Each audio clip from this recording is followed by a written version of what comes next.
Robert ए Millikan ने J Thomson के बाद ऑयल ड्रॉप एक्सपेरिमेंट में ऐसा क्या किया कि वहाँ से हमें मास भी फाइंड हो गया और चार्ज भी। तो इन्होंने क्या किया, एक apparatus लिया जिसमें एटोमाइज़र के थ्रू ऑयल ड्रॉप्स डाली गई।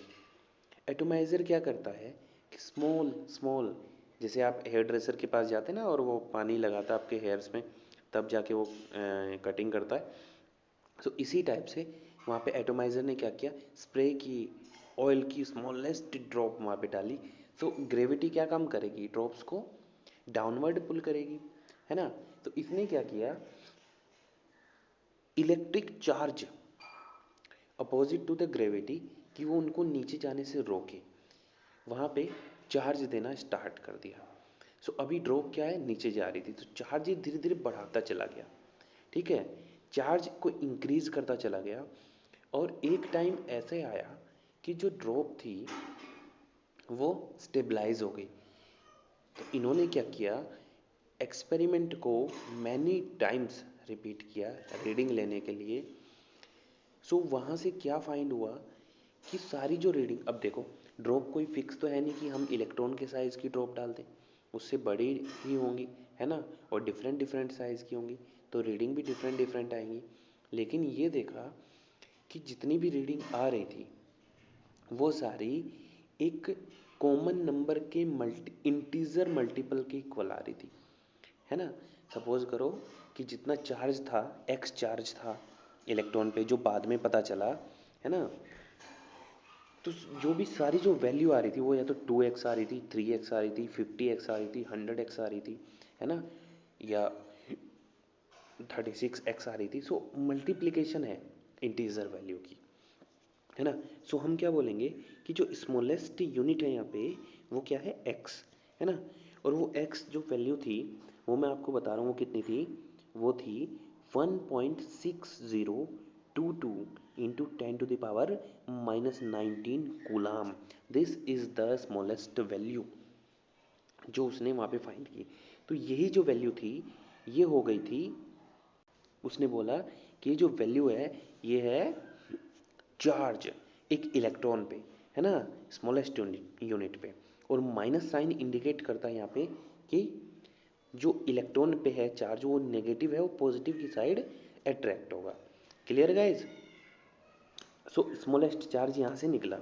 अब ई बाई एम की वैल्यू हमारे पास है -1.7588 इंटू 10⁻8 कूलाम पर ग्राम, है ना।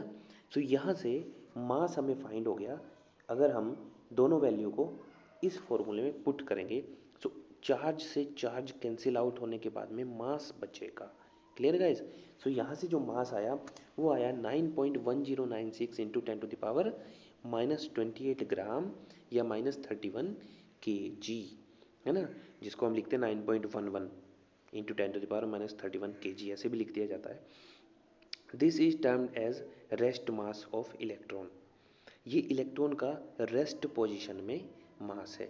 अब इलेक्ट्रॉन क्या मूव करते रहते हैं, तो मूविंग पोजीशन के लिए हम क्या अप्लाई कर देंगे, वहाँ पे एक फॉर्मूला है कि mass of moving electron is equal to rest mass of electron means 9.1096 into 10⁻31 kg upon root 1 minus v upon C का होल स्क्वायर।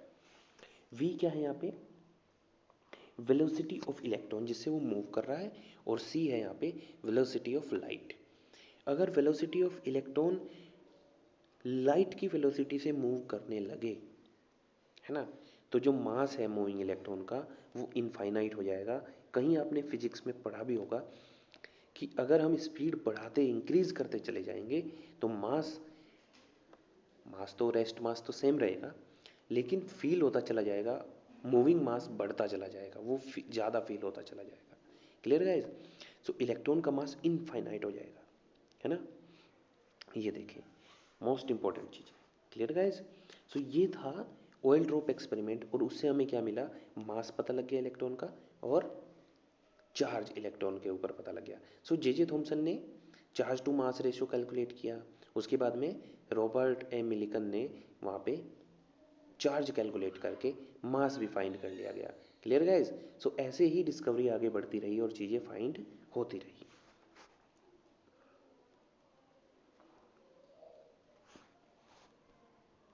अब देखते हैं इलेक्ट्रॉन का mass relative to hydrogen atoms mass. Clear guys? Atom, hydrogen atom का mass कितना, 1 unit माना गया है, ठीक है, 1.008 AMU। And 1 AMU is equal to कितने ग्राम, 1.66 इंटू 10⁻⁻24 ग्राम।